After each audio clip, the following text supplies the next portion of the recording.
Dünya Türkmenleri. Dünya Türkmenleri.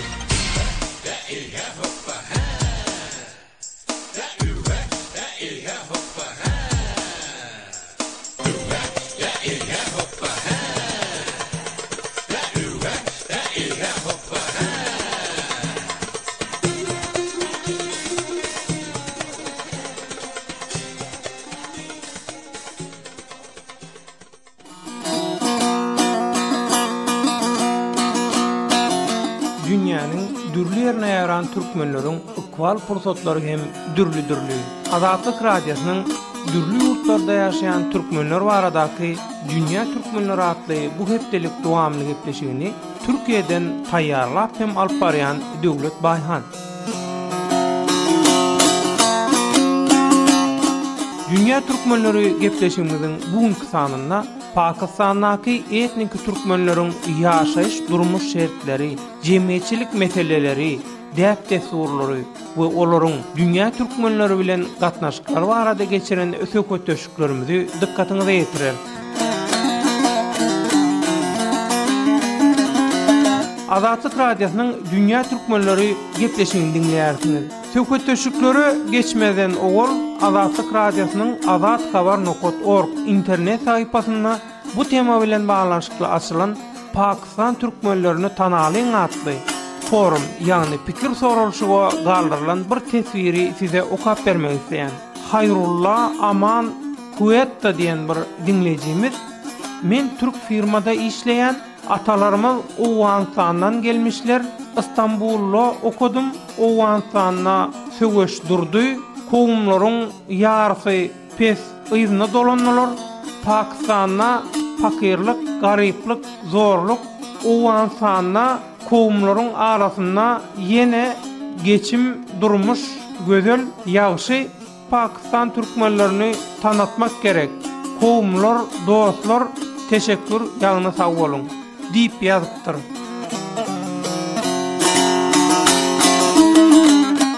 Hawa ynha Azatlyk radiosynyň azathabar.org internet sahypasyndaky tesirde de agdalyşy ýaly. Pakistandaky türkmenleriň köpüsi taryhyň belli bir döwürlerini Owganstandan göçen türkmenler. Eýtem şol türkmenleri Owganstandan Pakistana göçmäge mejbur eden şertler, sebäpler nämeke? Şeýlede soňky ýyllarda Pakistanyň ýyzyna Owganstana dolanan türkmenleriň hem gaty köpdügi aýdylýar. Pakistan türkmenleri näme üçin ýyzyna göç edýärkä? Gelin Pakistan türkmenlerinden Aman Pelwan we Wahid Kuyumcu bilen geçirilen tökötöşlügi dinleýäliň. Aman Pelwan, ine sen özüň Pakistanly türkmen şeýlemi? Bizler asıl Afganistan Türkmenleri, hani örden mundan 30-40 yıl evvel atalarımız Pakistan'a ötüptür ve örde yerleşik kalıpsıga. Siz haýsynda, haýsy şäherine, nirsinde? Menem Koyte'de boldum, Pişawur'dan boldum. Köp wagtym Koyte'de öttüm menem. Inni Wahid. Wahid men.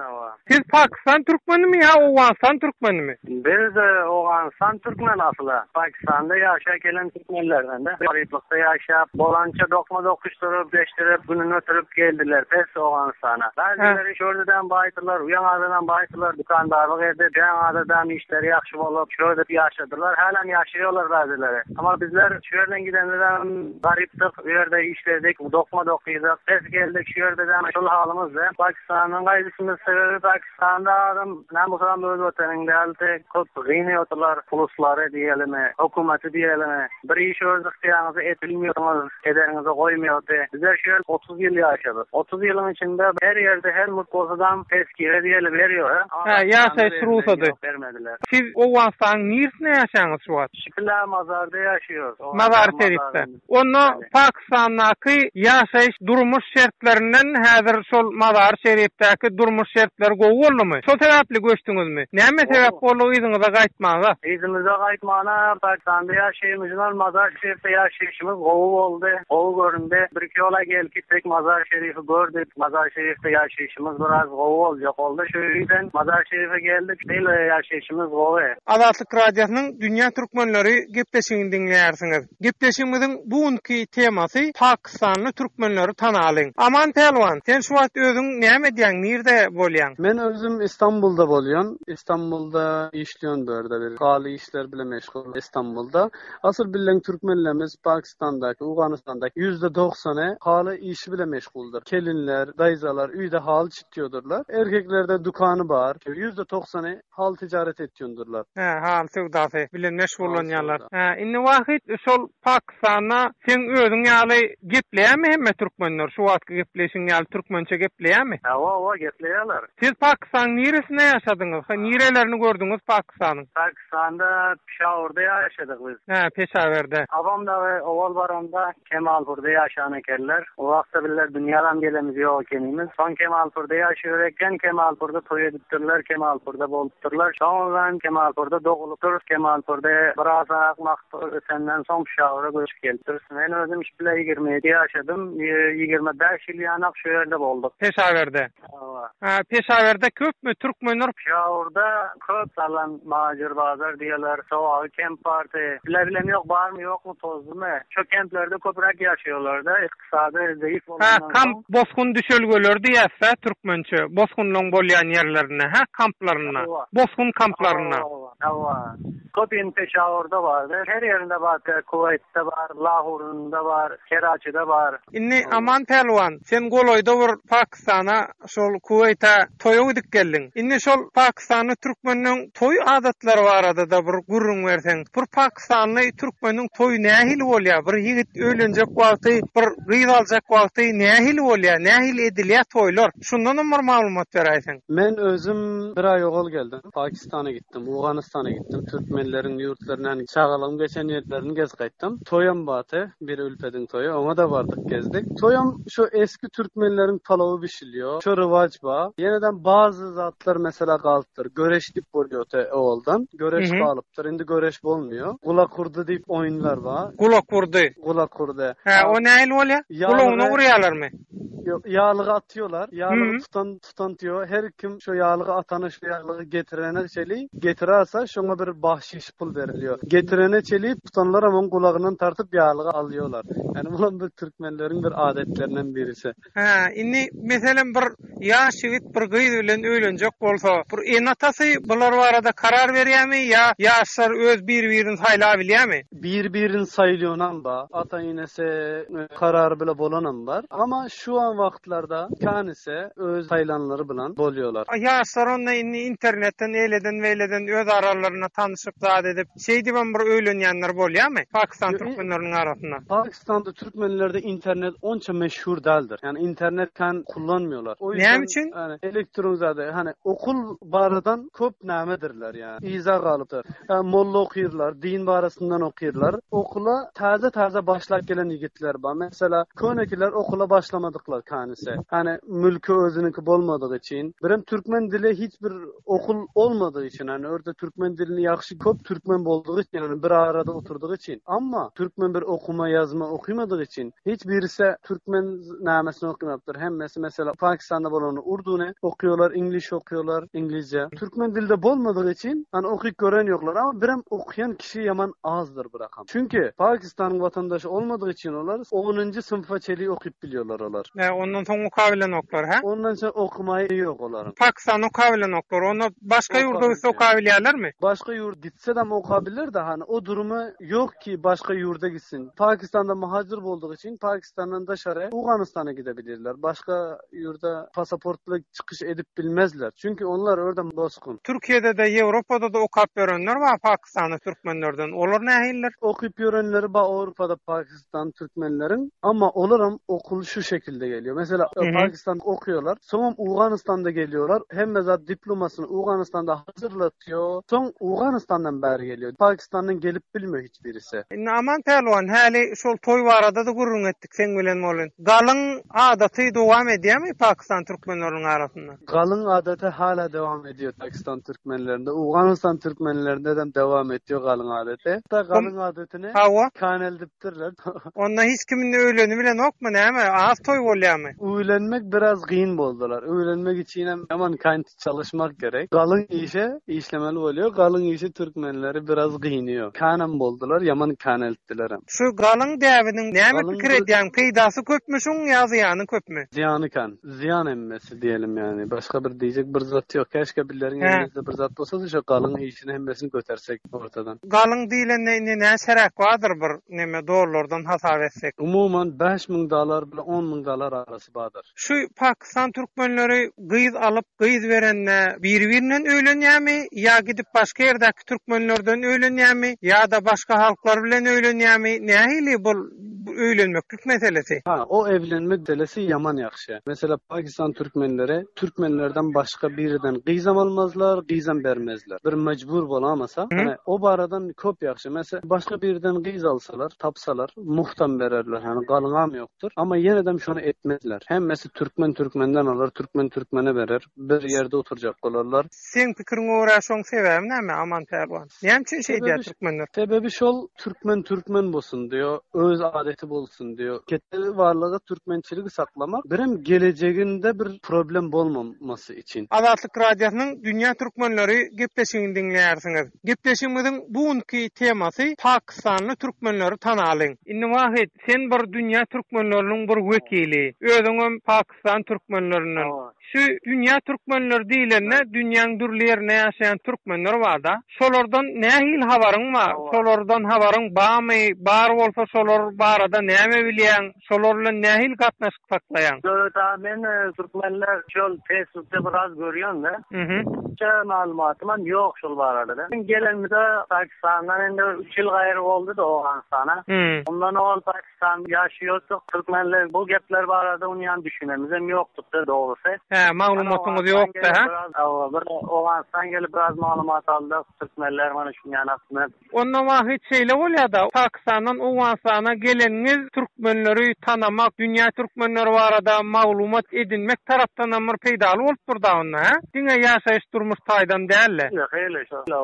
Indi aman pelwan, şu dünýä türkmenleriniň arasynda şu Pakistan türkmenleriniň bir çözülmeli meselesi barmy? Bir uly problemasy meselesi barmy? Ya hemme zady gülýärmi? Pakistan Türkmen barala oğul bilen olara bolup bilse bir Türkmen dilinde bir mektep okul gerek. İkincisi bulara mesela Türkmenlerin hemmesi halı okuyorlar. Bir mülk için, bir ülke için bir kette bir sayılıktır. Şoları Türkmen koruyup görse şoların hemmesine. Köp dertler var. Mesela kası gitti Afganistan'da işliyor. Türkiye'de gidip işlep görenler var. İran'da gidip işlep görenler var. Yani orada bolup bir işe namedenleri köp az merdim var. Mesela halı bolamasa başka işe tutan adam yok. Başka bir iş edibem bilmiyorlar. Näme üçin edip bilmeýärler? Näme peskel berýär? Edip bilmiyor. Devlet işine olar almıyorlar. İşlese inşaat işi işler. Günlük işi işler.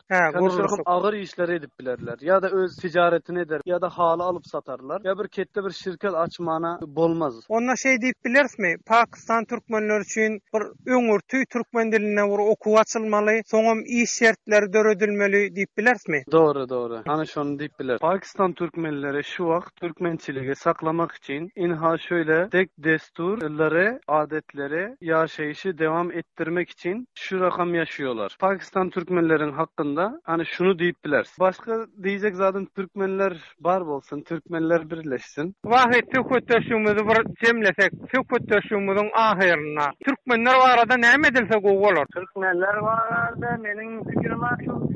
Hemmesini toplap bir yerde ýaşaýyşlyk ýakşy bolar. Şu barada pikirlenýän. Ay Awganistanda bolsun, ay Pakistanda bolsun, ay başga ýerde bolsun birleşseler hele gowalar diýip düşünýän. Azatlyk radiosynyň Dünya Türkmenleri gepleşigini dinleýärsiňiz. Gepleşigiň bugünkü temasy Pakistan türkmenlerini tanalyň. Pakistandaky etnik türkmenleriň ýaşaýyş durmuş şertleri, jemgyýetçilik meseleleri, däp desturlary we olaryň dünýä türkmenleri bilen gatnaşyklary barada geçiren söhbetleşiklerimize dowam edýär. Assalamu alaykum. Wa aleykümselam. Nasrullah Goyunlu ha? Awa Nasrullah Goyunlu bolmaly. Bolama. Näle türkmenler Pakistan illerine? Pakistan illerinde de Türkmenler bolýar, şükür ýaxşy, ýa-ni ata watançy bolan bolanyapda. Ata watan neňizde nirsin gözüňizi tutýan? Türkmen dilinde bir ata watan ýadyna düşüp bir çok pikirlere gidýär adam. Biziň aslymyz ata watan Türkmenistan bolmaly. Türkmenistan nirsinden? Onu ata babalarymyz aýdyp geçen eken ýöne şu Türkmenistandan gaýdan şule bapdym bolmaly. Mütberik Owanstan gaýdan bolmaly. Soň Owanstandan Pakistana geçipsiňiz ha? Awa Owanstandan Pakistana geçdik. Şu wagt Pakistanda işimiz bolýar. Şu ýerde bar, şu ýerde biller näçedan gowma Türkmen ýerde işleýär, şu ýerde bolýar. Dukanymyz bar. Dukan olanda näme arada bu dukanyňyz? Dukanymyz haly bar ady. Siz nirsinden bolýaňyz Pakistan? Pakistan'ın Lahor diýen şäherinde bolýar. Türkmenler nädip bular ýaly gowy saklap bildiňiz? Türkmen dilimizde bir ene dilimizde bunu saklamasak bolmaýar. Ebme Türkmen sen ýaly gowy gurläp bilen owa, sen tugolama gatar assa gurlaýan. Ýöne men şulla Türkmen dilimi gurlamäni gaty halyan, gaty süýän men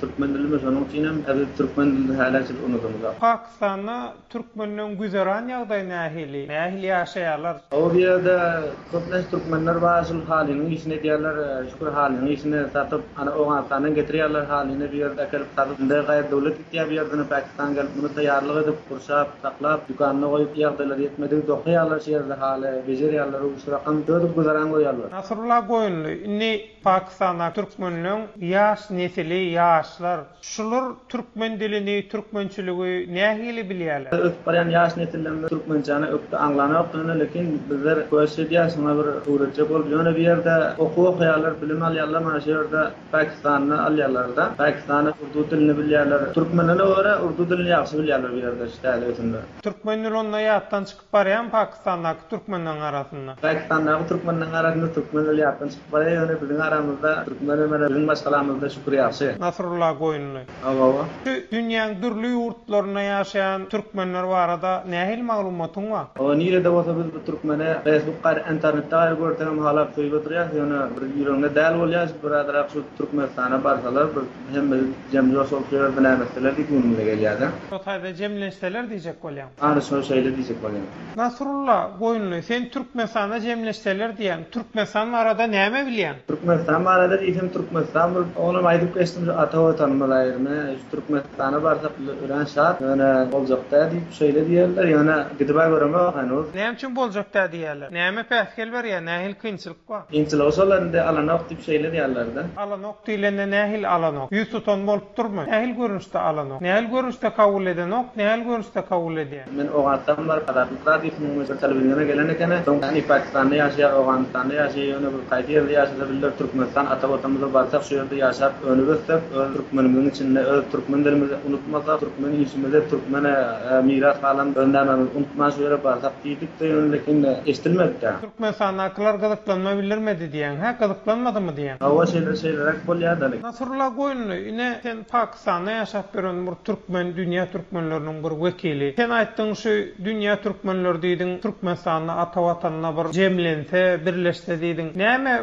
häzirlikçe mümkin bolanok diýen bolan, näme bu ziýanly iş bolan soňçular ýaly mümkin bolanok? Ziýanly iş şola olara diýär ýöne ata watan taşlap goýup giden bir wagt diýip şeýle pikir edýärler-de. Ýöne urus bolup da kol çaklasyp bolýan şeýle bolup, bizden ata babalarymyz şu rakam beýnewde galyp, şu rakam bolup bäri geçende ýöne soň amry goýmandyşlar-da. Gatly bir käýä dolara şeýle taşlap gaýdanlaryna, lekin häzirlikçe çäremiz ýok. Ýaşulymyzdan sonra ýani näme üçin goýup gaýtdyk, näme üçin gaýtdyk, indi biler geçip bolýar goýanak. Ay şu wagtda diýär, beýnandyk ýöne bir näme etdirler, gaýtdylar diýip şeýle diýip jogap berýär. O ýöne mene özüm gaty ýandy, lekin mana bu Pakistan diýilen ýani ýa Iran ýa Türkiýe ýene bir ýerde bir musabyrlyk çekýärden özüň türkmen, sen nirede bolsaň türkmen, ýöne Türkmenistan okunmaly bolýar-da. Başga ýurt diýen bolan Pakistanda ýaşaş şertler kynma, agyrmy türkmeniň? Pakistanda ýaşaş şertler kynma bir ýerde, kynma mülküň bolmasa kynma. Mana bir ýerde polisiýa bir mesele bar, bu gaýty bir ýerlere goýan ýok, ýaşaş ýok, bu ýerde bizlere berilen ak. Ýöne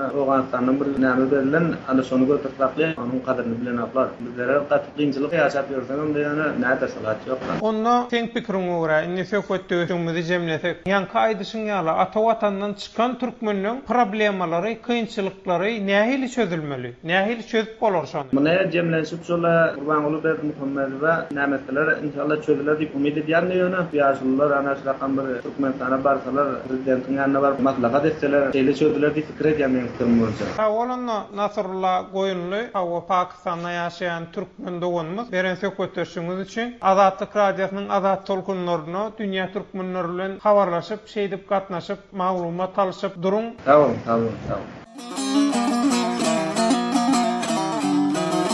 Azatlyk radiosynyň dünýä türkmenleri gepleşigini dinleýärsiňiz. Gepleşigiň bugunky temasy Pakistan türkmenlerini tanalyň. Pakistandaky etnik türkmenleriň ýaşaýyş durmuş şertleri, jemgyýetçilik meseleleri, däp desturlary we olaryň dünýä türkmenleri bilen gatnaşyklary barada geçiren söhbetleşiklerimize dowam edýär. Azatlyk radiosynyň dünýä türkmenleri gepleşiginiň Pakistanly türkmenleri tanalyň atly bugunky bölüminiň ýene bir söhbetdeşi Pakistanly ýaşlaryň aktivistlerinden Gahhar Nur. Gahhar, sen ýaşlaryň arasynda aktiv iş alyp barýan Pakistanly türkmenleriň biri. Sen özüň uşul Pakistanyň näsinden türkmenlerinden? Meniň adym Gahhar Nur, men Awganistandan bolýan aslan Awganistanyň Jowzjan welaýatynyň jeňleri. Ogasyndan bizler Pakistana muhajir bolup gidipdik. Bu talip zamanlarında, ondan awal Rus zamanlarında bizler orada Peşawar eyalatynyň Nawabat kampynda ýaşapdyk. Şo Bozkun düşölgesinde, Bozkun kampynda. Hawa. Sen şu Türkiýede şeýlemi? Hawa, hazır biz Türkiýede hawa. Nähili işler alyp barýaňyz şol Pakistanly türkmenleriň bir kynçylyklaryny, problemalaryny çözmek barada, şolara kömek etmek barada. Hazır bizler barda okuwçylar bolup öz düşünjelerimizi şöyle ki bütün dünýädäki türkmenleriň problemlerini we näme edebiljeklerini bir özlerimiz aralarymızda gepleşip olara bir hemkarlyk bolsun, kömek bolsun diýip bizler iş alyp barýarys. Bizler hem ýaşlar bolup barda özlerimiz okuýup bir özlerimizi ýetişdirip ördeki türkmenlerimize bir kemaýymyz eksin diýip düşünjede. Indi Gahhar Nur, häzir şol Istanbully, şol Awganistandan, Pakistandan gelen türkmenler barda. Esasen hem şol Pakistandan gelen türkmenleriň arasynda şol feodalsatyk bilen, täjirlik bilen meşgullanıp beren, meselem bir ulu haly dükanlary, hatda mehmanhana, otelleri bolan Pakistanly türkmenler bar. Serediýän bolan şol Pakistandan gelen türkmenler bir has köp üstünlük kazanýan Allah. Şol ýanky tanap geçen kıyın durmuş şertleri, ýanky muhajirlik, şol eýlede beýlede göçüp gonyp görmek, öýüňi ýitirmek, öýsüz bolmak, umumyň şol kıyın durmuş şertleri şol Pakistan türkmenlerini feodada bolsun, biznesde bolsun, şu zatlarda üstünlük kazanmaga iterdimkä. Şo sebäp boldumka. Ýa-da olar gollayan başga zat barmy? Indi hazır özleri tajirlikde dünýä açylyp bilmesi için ikinci alternatif Pakistan'ı görüyorlar. Dünýä açylyp bilmek için öz hallaryny satjak bolup, öz başga el sanatlaryny satjak bolup, Awganistan üstünden edebilmediklerini Pakistan'ın üstünden etýärler. Ýaxşy bir misalymız öz türkmen sanatymız bolan halyny Awganistan üstünden dünýä bazarlaryna sowdalamak intejik gynrak boldygy için Pakistan'ın üstünden onu sowdalıyorlar, onu satýarlar. Onun için hem Pakistan'da bolan insanların hemmesi durumları yaramaz ýa-da bu savaştan açyk gidenden dal köplerge aslında. Bir taraftan garasanız öz işlerine, öz tajirliklerine bir ileri gidebilmek için hem Pakistan'a barýarlar. Awganistanyň durumlary hemmäňize belli hazır. Dünýä açyljak bolup ýa öz mallaryňyzy başga ýerde satjak bolsaňyz intejik gynrak. Size bir öňüňiz açykdyr. Onun için Pakistan'dan Awganistan türkmenleriň öz adyna bolan ýok. Daşa çykarlan zatlaryň hemmesi Pakistanyň adyna gidilýär. Ama ýene de gazançlar için bir kaysy bir zarary ýok. Özleriniň eli bagly däl ýa başga däl, en azından bir öz zatlaryny satyp bilýärler. Öz zatlaryny edilmese de. Yani onun için hem Pakistan'ı biraz bir iş için hem kullanıyorlar yani. İş için kullanıyorlar diýen. Hawa. Mümkinçiligini peýdalanýarlar Pakistan'da köp bolmasa da Awganistan'a göre basanym gowrak bir parahatçylyk bolsa bar hazır. Bizim türkmenler Awganistan'da edebilmediklerini soň Pakistan'da biraz dünýä bazarlaryna açylabilmek için Pakistan'ı kullanıyorlar. Gahhar Nur, sen inha bir ýaş aktivist hökümünde ýaşlar bolup öz aramyzda maslahatlaşýar, pikir alýar diýdiň. Şol Türkmenistanyň ýaşlar bilen siziň ara gatnaşygyňyz barmy? Şolar bilen maslahatlaşyp pikir alýarsyňyzmy? Bizler için dünýäniň ýerlerinden bolsa türkmendir. Köp ýerleriň türkmenleri bilen olar bilen bir söhbet etmäne bizler hoşlaýar. Ýöne Türkmenistanyň ýaşlary bilen ökde irtibatlarymyz köpdä. Diňe bärde bolan okuwçylar bilen bazen bir söhbet etýär, bir görleşýär, oturýar. Ýöne oňanak bizleriň aktivitelerimize köp oňanak gatylan ýoklar olar. Bilmeýän sebäbi näme? Bizleriň köpürek aktivite eden bärdek dünýädäki azalarymız köpüräge Oganstan türkmenlerinden. Olar diňe Oganstandan beri okuymana gelenler. Bara işlemana gelenler, olaram köp kömekleşiyor bizden ýanymyzda bolýarlar. Ýene köpüräge okuymana gelen ýaşlar bardy. Bu aktiviteler etýänler. Talipler birligi, ýani okuwçylar birligi bolup, ileride öz türkmenlerimizin okuwçylaryna bir ýol açmak we tajirlerimizin rahat bir şekilde edebilmesi için bir projeler hazırlamana çalışıyor. Soň ýani okuwçylar bolsun, türkmenimize bir kema isteksin diýip bir maslahatlaşýar sizlerim bardy. Programlar düzenliyor, konferanslar gaýry düzenliyor. Gahar Nur,